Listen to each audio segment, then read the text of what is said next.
A Senate bill introduced this session is stirring debate over whether some personnel records for government employees should be kept out of public record.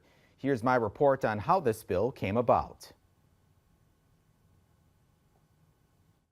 Senate Bill 2350 would effectively keep performance and discipline records exempt for 3 years or the termination of the employee, with exceptions for internal investigations or requests for law enforcement hiring.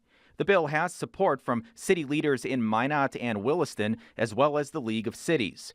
At a committee hearing this week, Minot City Manager Harold Stewart drew attention to public perception of the recent investigative report of the Minot Police Department, which by state law included much of the investigators' notes. All that is included in the notes, and that then undermines the public perception of the validity of that report. A spokesperson for the League of Cities said the current law makes it tough to provide feedback or discipline when appropriate. It's very hard to put something in writing when someone else can request it and all of a sudden it becomes public. But several groups oppose the bill, including the North Dakota Newspaper Association, who cited concerns over transparency. While this bill may have been written as a result of a particular set of circumstances in a well-meaning attempt to prevent harm, it would also provide cover to those employees who abuse the public's trust, shielding them for scrutiny for 3 years. Speakers for the Office of Management and Budgets and the Department of Corrections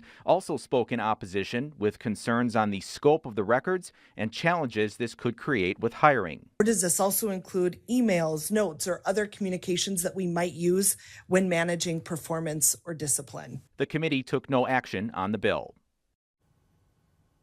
Now, Mike Blessum, a Minot resident who spoke in favor of the bill, said he thought the committee may take up action on it later next week.